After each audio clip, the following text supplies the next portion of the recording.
Rockheads, it's Tina Smash along with Big Rick. We are live at Louder Than Life, Big Smash Radio with the lovely and talented Carla from Butcher Babies. Well, hello. Hello. I feel like I've seen you more in the last month or so. Much, and I love it because you guys are great. And I'm going to see you October 30th for the Monster Ball Show in Jacksonville. It's going to be crazy. I'm excited for that one. I love Halloween. So me too. It's my favorite holiday. October is my favorite month, partially because it's my birthday month. Tomorrow's my birthday, but I've been celebrating all week because I'm a girl. You know, well, happy birthday. Of course. I celebrate for the whole month. Today. Yeah. I celebrated all week on the motorboat cruise. Yeah, I was going to say, you had the greatest birthday kickoff on the Motorhead motorboat. We had a cake fight the last night. Nice. There was cake everywhere. How was the cruise? You know, it was really fun. Heidi and I went on to host a few events, and it was just so many friends and so much drinking and just, you know, and the sun was great. It was just really nice to get a little break. You know, we don't go home until December,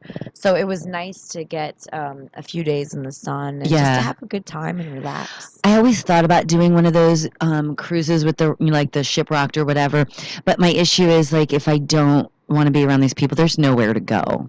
You go in your room and hide. I guess. You know what? To be honest, I'm very introverted and very shy. I am too. And and I thought I would hate cruises like this, but it's actually a really good time. It's so much fun, and people are so respectful, and you know, I had the time of my life. It was really, really fun. I'm going on a cruise in November. I can't wait. Oh, I would say I think it's nice to hear that you use a word like respectful, because I'm sure on a boat like that, if people aren't respectful, that is probably the worst situation in the world. Well, yeah, but you know what? These kind of boats, it's a great opportunity for fans to, you know, have that one-on-one contact with their favorite artists. And like I said, they're all very respectful. You know, a picture, a hello, a shake of the hand. Can I get you a shot? And it's just a really great experience. And it's, for me as an artist, it's so fun to you know, to get that one-on-one with the fans. Sure. And you know, we're so thankful to be doing what we're doing, and we appreciate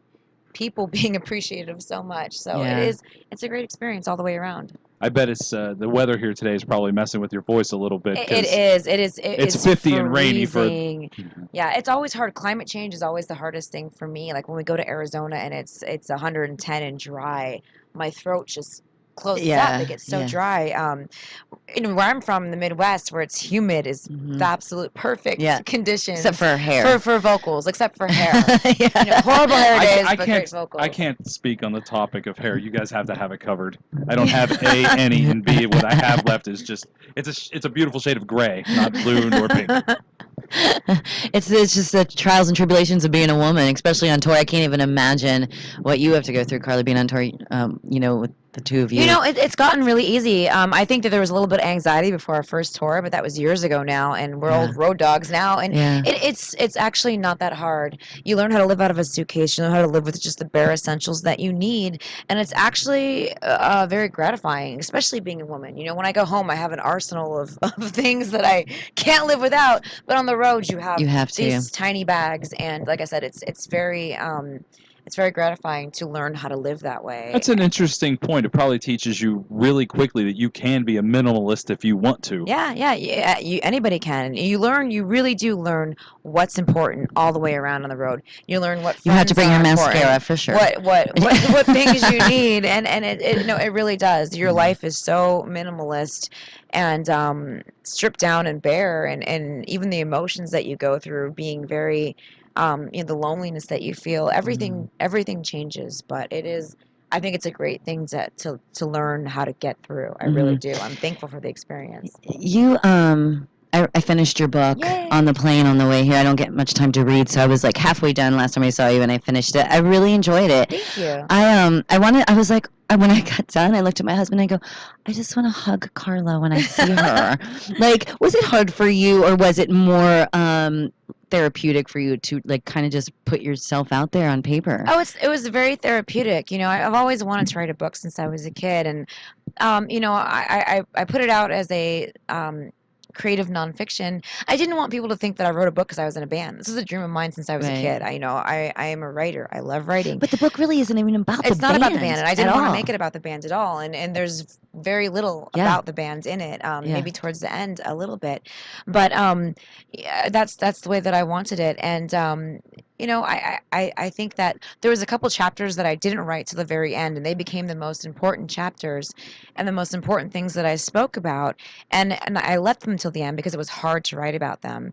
But honestly, I feel that it was a cathartic experience, and I feel better as a person writing it and Yeah. getting those things off my chest. And even my relationship with my father has gotten better since I wrote the book. He read it, and I was surprised that he read it, and I was mortified. He ordered it off Amazon, so Yeah. you couldn't get it off Amazon or off my website. But it So- worked out to be the best, and though, he because read it, and I think he finally understood the way that I felt since I was a kid and what he did to, you know, to our family. yeah. And like I said, anytime that I mean, Heidi and I do it all the time with our lyrics. You know, it's putting everything out there. Honesty is huge in metal music. I think metalheads can sense, you know, authenticity Oh, yeah. off the Absolutely. bat, and that's what they want. You know, at the end of the day, all of us metalheads are stem from being kids that were disenfranchised, disenchanted, lonely kids, alienated kids. And I think that, you know, those kind of kids need to know that there's other people in the world who have been through the same things that they've been through, who have felt the same things that they feel. And, you know, we all need someone to tell us it's going to be okay and you can get through it. And Yeah. sometimes that person has to be yourself, though, too. Yeah. Well, I loved that when you basically in the chapter where you killed yourself off, the old you, and you know, and what is essentially what brought you here today. But the what got me in the book was the terminally ill man, and then you being an embalmer at the funeral home, and when you when you said that you picked up the little infant, I cried. Like tears went down, and I was like, "Oh my God!" Like I would have obviously I don't know you too personal, but I'm like I would have never thought. Like here's this badass chick on stage, and she's this metal chick, and she's such a sweet, nice person. cried. Do you know what I mean? Like you haven't read the book, so you don't know what I'm talking about. But that chapter like really touched me. And then I just lost a terminally ill friend, young lady who was 19 years old, Alexis. And so I was when I read that chapter, I was just like, it's so important. It's hard. to- I think that, you know, I was drawn to that career because there's not many people that can deal with it. And for whatever reason, you know, I'm a very empathetic person, and I feel that I could deal with death, and help people. And Yeah. and I was called to that career. And with the chapter with the babies, you know, I had to do most of the infants at the mortuary because I don't have children, Yeah. and morticians that have children they can't mentally Sure. deal with a child who Yeah, has I would died. never So be I able would to do do it, that. and I embraced that. I loved doing it because I felt that, like I said, it was my duty to be someone that could. Yeah.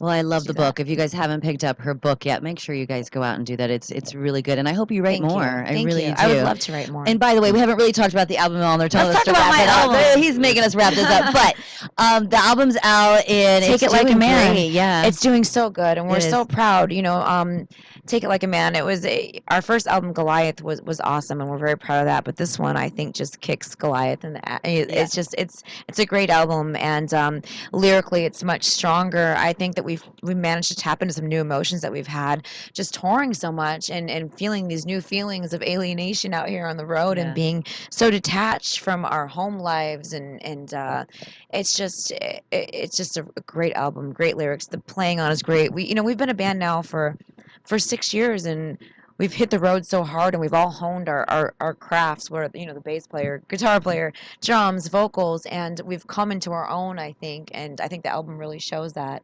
The fans love it, and we've gotten great reviews, so what more could you ask for? Right. So if you Absolutely. haven't gotten it yet, go out Yeah. and get it. Take It Like a Man.